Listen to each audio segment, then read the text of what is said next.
조광조 평전을 주제로 해서 질문이 너무 많이 들어올 것 같아가지고 1시간 정도 강의를 하고요. 중종과 조광조의 어떻게 보면 대립을 중심으로 제가 이 책을 썼는데요. 결과적으로 이제 두 명의 인물이 중심으로 이제 나옵니다. 이 중종 반정이 일어나는 원인은 바로 우리 그 전의 왕인 연산군이 결국 쫓겨나는 거죠. 그래서 이 연산군이 쫓겨나는 상황을 이제 몇 가지 이제 사례를 요약하면 그야말로 독재군주의 전형을 보여주는 거예요. 궁궐 주변에 민가를 헐어가지고 사냥터를 확보한다라든가 지금의 이 경회루 연못에서 맨날 이제 밤낮을 가리지 않고 파티를 여는 거죠. 이때 뽑혀왔던 기생을 칭하는 용어가 운평, 운평에서 승진하면 흥청. 그렇게 해서 나온 그 유명한 말이 뭐죠? 흥청망청. 당시 신하들이 방관을 하지만은 않았다. 그래서 마침내 1506년 9월에 중종 반정이 일어났고 그 중종 반정으로 연산군의 이복 동생이었던 진성대군이 조선의 11번째 왕이 되면서 바로 이제 소위 말하는 이제 중종 시대를 열게 되는데요. 연산군을 쫓아내고 이 진성대군이 왕위에 오르는 그런 과정에서 이 또 재밌는 일화가 있는데, 그러니까 연산군이 쫓겨난 거에 대해서는 백성들이 기뻐했지만 정작 왕위에 오른 중종은 커다랗게 이 왕으로서의 존재감을 잘 보이지는 못했다. 이렇게 요약을 할 수 있습니다. 반정공신 3인방의 위세가 컸다. 특히 반정공신의 주도적 역할을 했던 박원종이라든가 성희안 같은 사람은 연산군 시대에 상당히 악연이 있었던 사람이에요. 그래서 이 중종이 이제 경복궁 근정전에서 즉위식을 올리는 요 모습을 이제 우리 경복궁 그 예전 그 그림으로 이제 한번 표현을 해봤고요. 이 중종은 연산군을 강화도 교동도, 우리 교동도는 지금도 북한하고 되게 접경 지역이에요. 연산군은 강화도 교동도에 유배 갔다가 실록 기록에 보면 2달 만에 역병으로 죽었다 이렇게 되어 있는데, 아마 이 정말 왕으로 있을 때 정말 모든 것을 자기 마음대로 하고 이랬던 그 왕이 이 교동도에 가서 위리안치라 그래가지고 가시나무 울타리에 갇혀서 진짜 구속된 생활을 하니까 그 스트레스도 크지 않았을까. 반정으로 쫓겨나는 2명이잖아요. 연산군하고 광해군은.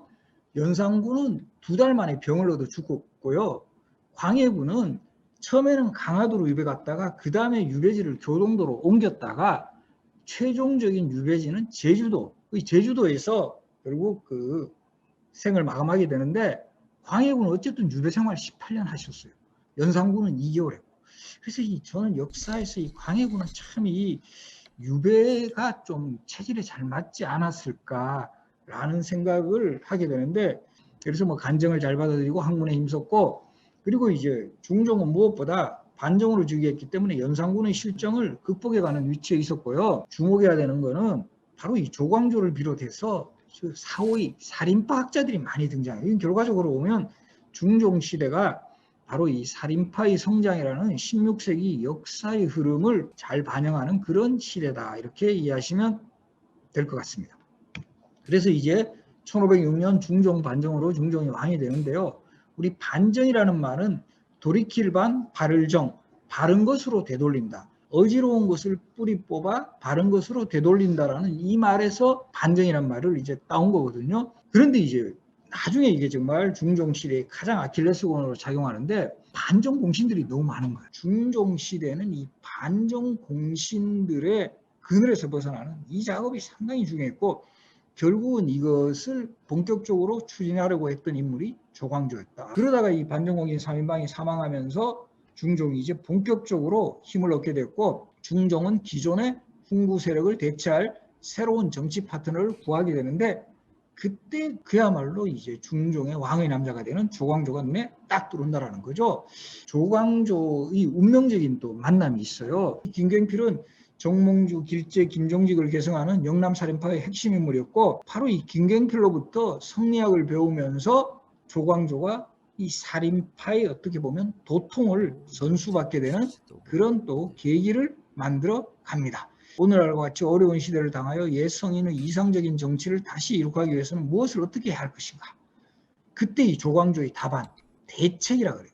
우리 지금도 어떤 일이 있을 때 대책을 세워보라 이런 말 하죠. 여기서 나온 말, 책문에 대응한다는 뜻으로 대책 또는 대책문. 그래서 이 조광조의 대책문이 그 기록에 그대로 나와 있습니다. 그리고 제 책에도 그대로 나와 있습니다. 우리나라의 조광조는 용모 안색이 뛰어나게 아름다웠는데 그는 거울을 볼 때마다 매양 이 얼굴이 어찌 남자의 길상이겠는가라고 탄식하였다. 그리고 이제 조광조가 이 중종의 신임 속에 대상까지 오르면서 개혁 정치를 본격적으로 수행해 나가는데요. 중종이 한동안은 그렇게 신임했던 조광조를 결과적으로 숙청하는 계기가 되기도 하는데요. 그래서 제가 이 조광조 평전에서 제가 가장 좀 핵심적으로 그 집필했던 부분이 바로 이 부분인데요. 처음에는 매우 긴밀하죠. 그런데 이제 점차 이 견제와 갈등 구조로 가게 되는 거예요. 왜냐하면 이것도 조선 전기부터 이거 항상 대두되는 문제예요. 왕권이냐 신권이냐. 그러니까 중종도 내가 이제 반정으로 인해서 왕이 되었고 성군이 되려면 신하들 말 잘 들어야 된다. 그러니까 왕권과 신권을 잘 조화시키려고 했지만 결과적으로 중종도 왕인 거예요. 그러니까 점차 이제 자신의 왕권을 확대하려고 하는 이런 모습을 보이고 조광조는 여전히 신하 입장. 여기에 더해서 훈구파들의 반격이 이제 시작되는 거예요.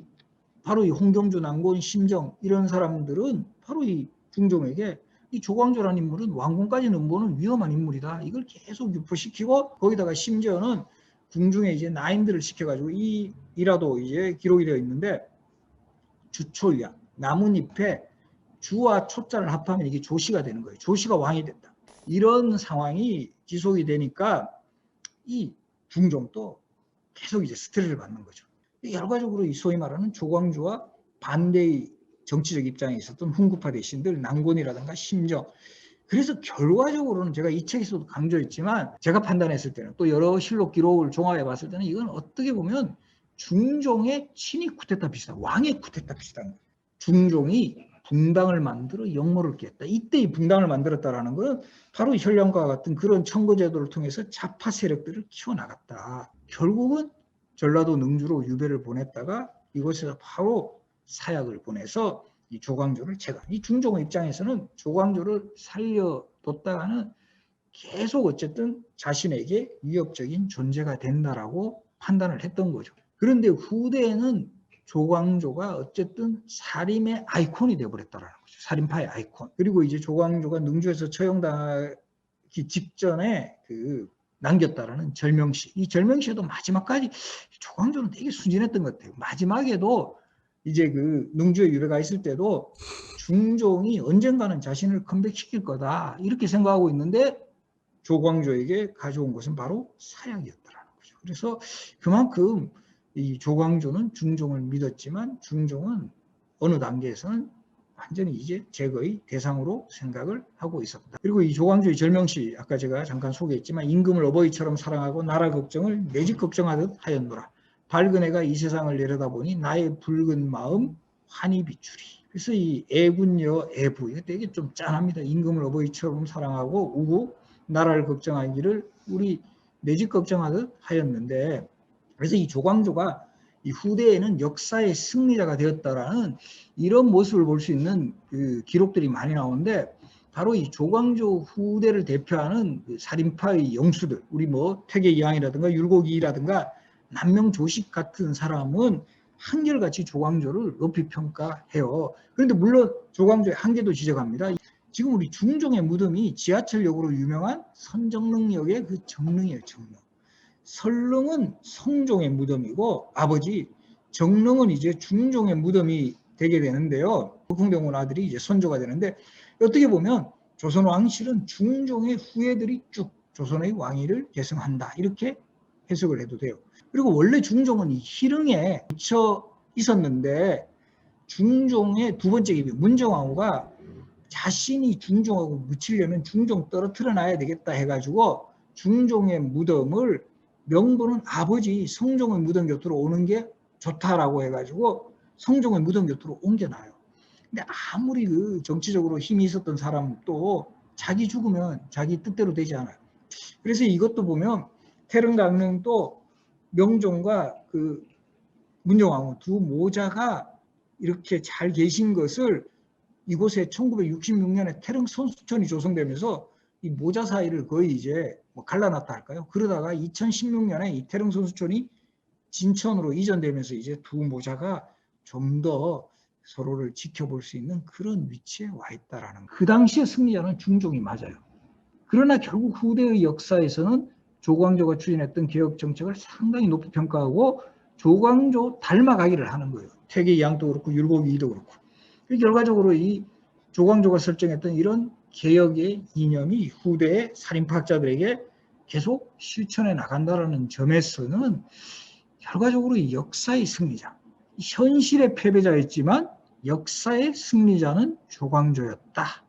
이렇게 제가 평전에서도 뭐 어떻게 보면 결론이라면 결론적으로 이렇게 정리를 했습니다. 그래서 뭐 제가 뭐 한 1시간 가까이 제가 이렇게 조광조 평전이라는 책에 담긴 내용을 중심으로 중종과 조광조 주제로 이제 강의를 진행을 했고요.